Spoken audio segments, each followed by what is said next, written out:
Hello guys, nagbabalik na naman tayo sa isa na namang Hahacraft episode at sana nagustuhan nyo yung timelapse kanina. Anyways, andito nga pala tayo sa Mesa Bayem at kung makikita nyo kalaro ko ang sarili ko at gamit ko ngayon ang skin ni Master Robrax. So ngayon ang gagawin natin is itong zombie spawner na nahanap ng kapatid ko is gagawin nating zombie farm. Siya nakahanap, ako gagawa para may hati tayo guys. Ganun dapat di lang tayo makikigamit, aambag dapat tayo guys. Sabi nila is wala daw kwenta tong zombie spawner pero kahit ganun gagawin ko pa din tong zombie spawner kasi wala din naman kaming kwenta. Hindi, biro lang guys, ha ha ha ha.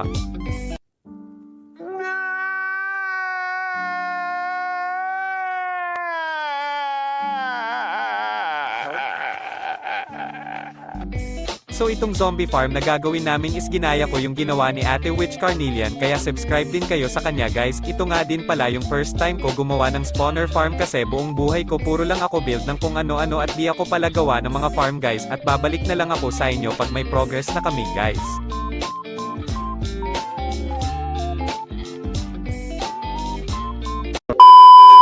So ito na ang update. Kung makikita nyo naka-polished dip slate yung paligid dahil sa kaka-aesthetic ko. Pag to di gumana kaka-aesthetic ko, iyak tawa talaga, pero anyways ay tatry namin kung gumagana ba tong water na ginawa namin.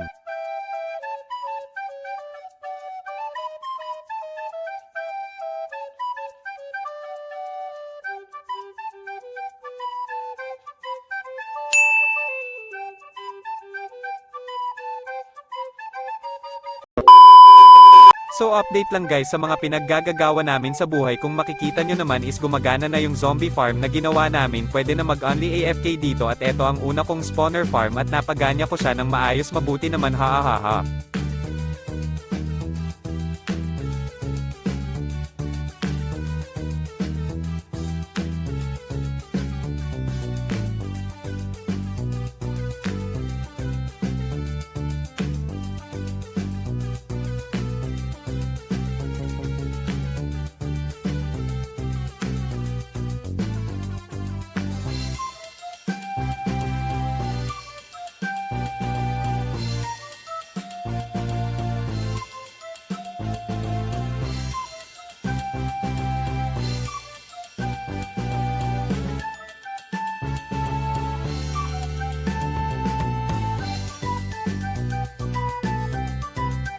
At dito nagchat yung kapatid ko na nakahanap siya ng spider spawner kaya meron na agad tayong bagong tatrabahuhin. Medyo aayusin ko lang dito at babalik ako sa inyo mamaya.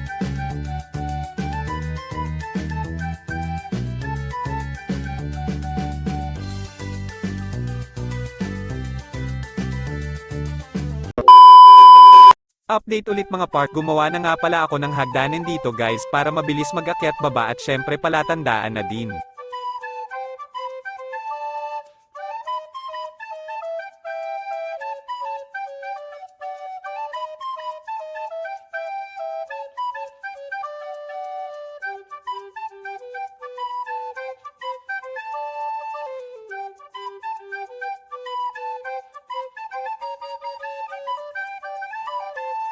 Ang simple lang ng design guys, polished dip slate lang para mukhang malinis at syempre minimalist.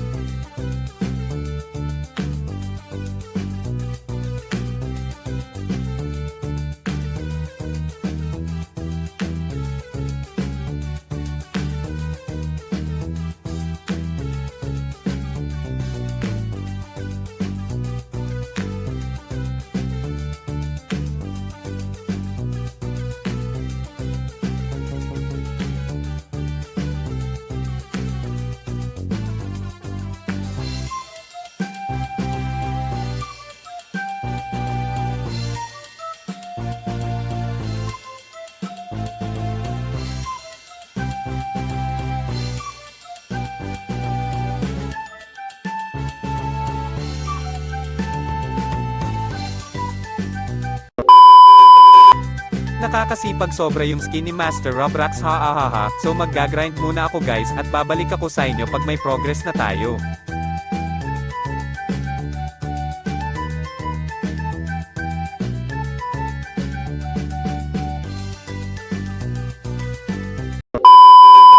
Ngayon naman nasa ibang zombie farm naman tayo guys, hindi na to sa unang zombie farm pero malapit lang din naman kahit papano. So yan nga pala si Kidlat Kabayo, yan ni Shycat, na iwan niya ata dito. Anyway, sabi nga nila pangit daw yung zombie farm, pero okay lang naman siya, lalo na habol ko lang naman EXP.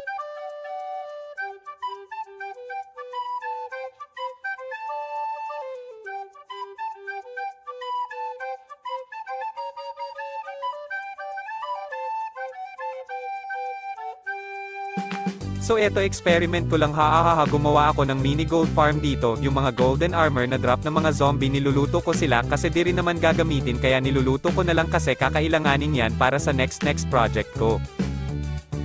Paglabas mo dito, gaya nga ng sabi ko kanina, ibang lugar na to. Kung makikita nyo, gumawa ako ng wheat farm dito na napakasakit sa ulo. Nilagay ko yan dito para habang may naka-AFK sa zombie farm, gumagana din siya, at syempre gagamitin natin yung wheat para sa pack mod dahil yun ang sidewalk ng city na gagawin ko, guys.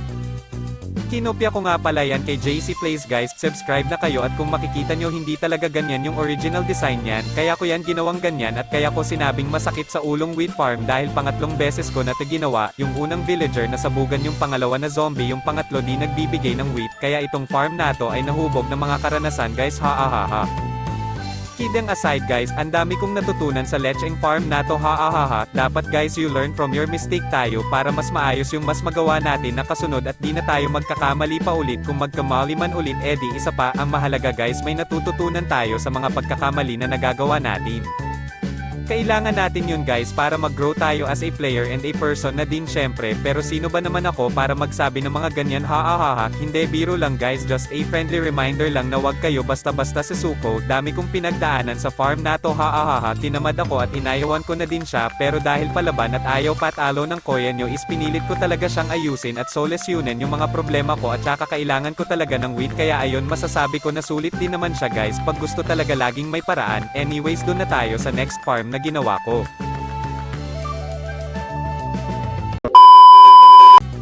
So ang next naman na ginawa ko is etong spider farm. Kagaya lang siya ng ibang farm na ginawa ko, may mga chest, sunugan ng item, etc. At syempre napapalibutan ng polished dip slate, kasi kung di nyo na itatanong, dip slate block ang favorite block ko sa Minecraft. Kahit anong dip slate, basta dip slate, gusto ko yan.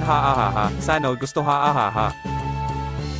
Ang dami ko talaga natutunan sa paggawa ng mga farm. Akala ko dati mahirap siya gawin kaya di ko ginagawa, pero ngayon medyo mahirap talaga siya, pero kaya naman kung gusto mo talaga siyang gawin.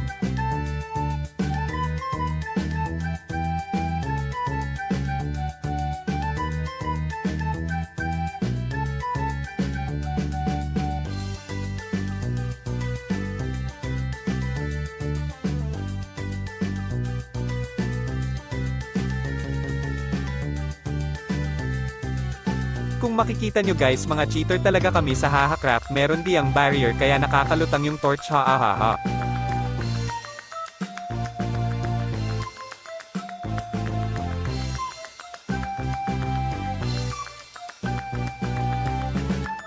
nga pala, guys, magkalapit lang yung zombie farm at saka spider farm na ginawa ko.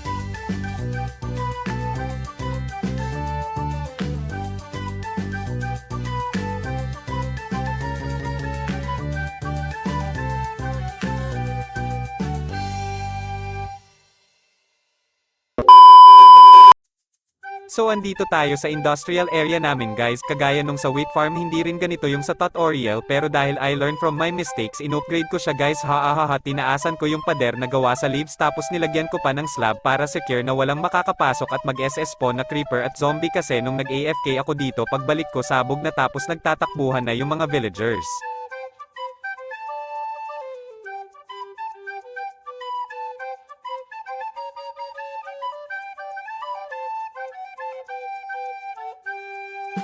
Kung makikita nyo, guys, grabe siya mag-produce ng iron, kaya kung gusto nyo to, ay build link in the description, guys. Medyo mahirap nga lang siyang gawin, pero sa amin na build namin siya agad dahil tatlo kaming nag-build neto, at eto din pala yung una kong iron farm, kaya kabado ako nung ginagawa ko to.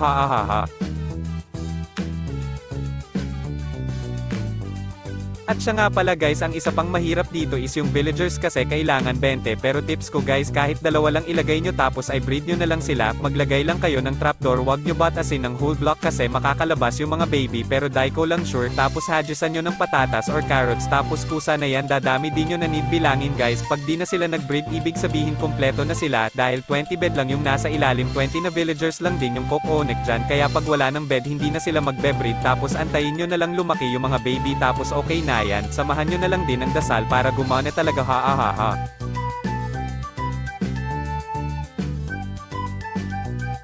So eto naman is kelp farm, di ko pa siya na AAFK yan pero okay naman siya, siguro gagawa ako ng isa pang ganto or tatlo, die ko lang sure, pero gusto ko madami para madami din siyang ma-produce kasi medyo madali lang din naman siya gawin.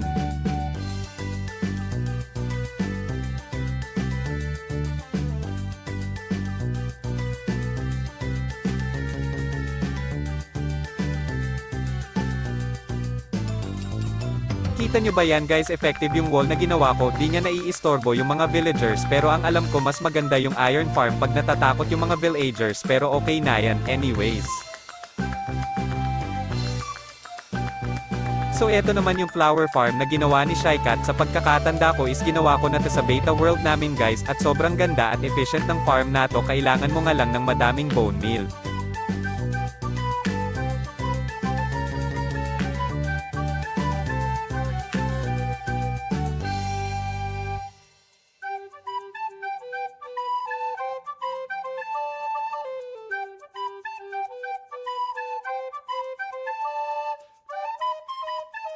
So lahat ng mga farm na ginawa namin is tatry kong lagyan ng mga design para mas maganda, at saka madami pa akong gustong farm na gawin, pero tsaka na yun, sa ngayon yan na lang muna, dun na tayo sa next farm.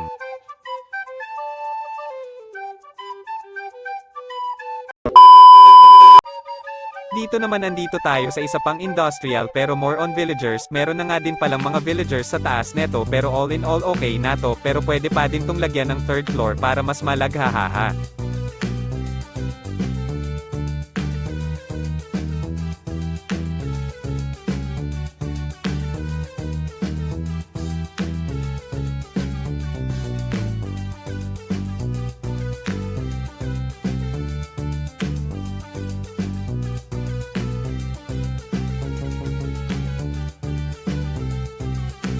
Yung clay farm nung nakaraang episode is in-upgrade ko na din kasi laging nasasabugan, tapos nasa Syre yung redstone kasi di marunong mag-alaga mga gumagamit. Anyway, lahat ng farm na bineweld ko, kung gusto nyo din gawin is nasa description lang, subscribe na din kayo sa kinokopyahan natin guys.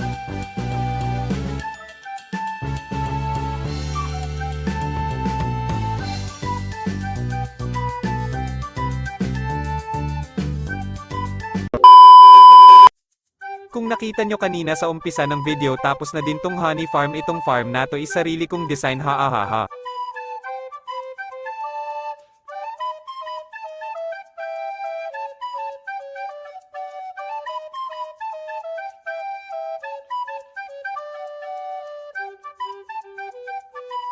Ito naman guys ay fishing farm, ginawa ko kasi maganda enchant ng fishing rod ko, ha ha ha ha, maganda din gawin dahil ang simple lang ng materials at madali lang gawin, at magaganda pa loots.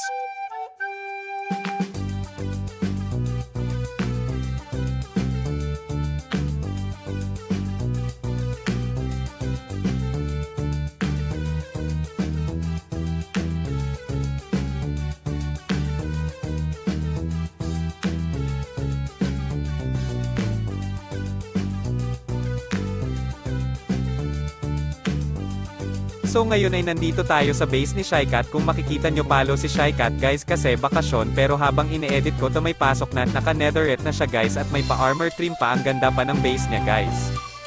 Kung makikita nyo iba pangalan ni Shycat dahil gadget ko gamit niya dahil nasira ang gadget niya. Abangan nyo daw guys, may surprise si Shycat sa inyo, may gagawin siya sa channel nato.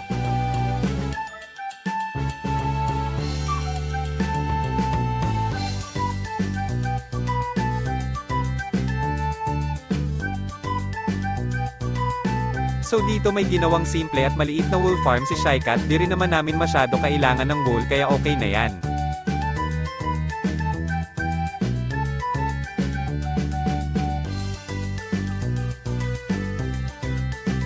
Grabe pinapainggit niya tayo sa armor trim niya, huwag kayo mag-alala kukuha tayo niyan sa mga susunod na episode, relax lang kayo guys. Dito naman pag nagdire-diretso tayo dito makikita natin yung farm na ginawa ko, spawner siya na nahanap ni Shycat tapos inayos ko kaya hati kami, ha.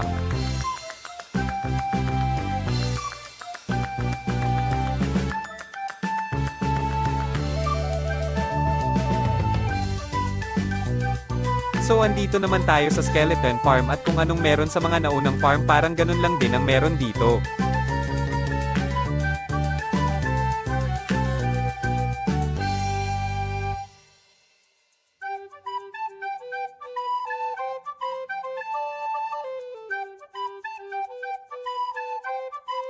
Masipag talaga kami mag-Minecraft guys, mas madalas lang talaga ako maglaro lang kesa mag-record kaya puro update na lang nire-record ko, ha.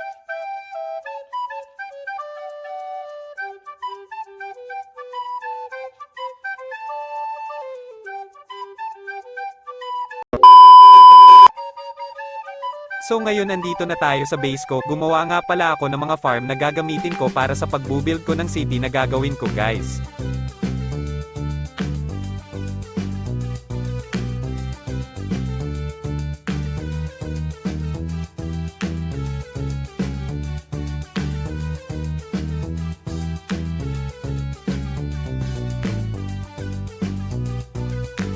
Itong farm naman nato ang main block at theme ng city na ibubuild ko guys, dinalawa ko na para mas madami ma-produce.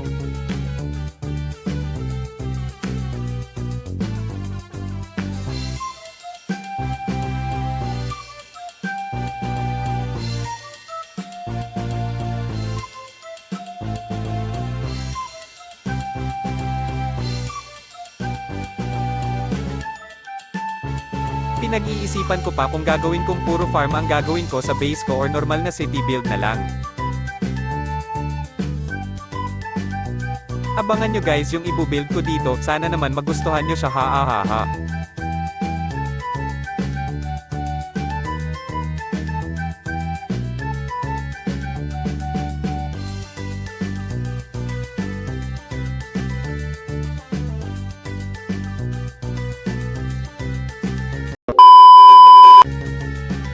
Ngayon naman is nandito na tayo sa huling farm na ginawa ko, ang creeper farm, kakatapos ko lang din neto gawin, at ginaya ko ulit kay JC Plays, laking tulong ni JC Plays sa buhay ng mga Bedrock players, ha.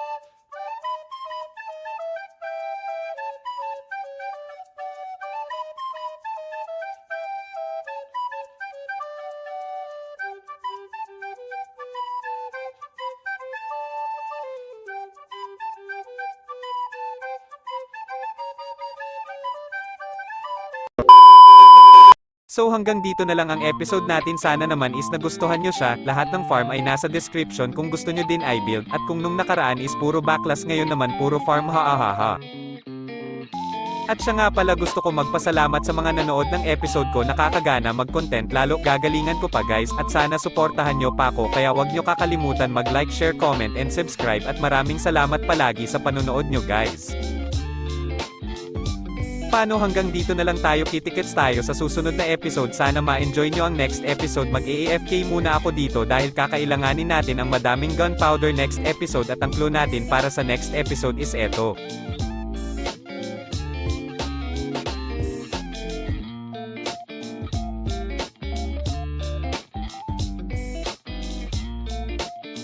Ingat kayo palagi, bye bye guys.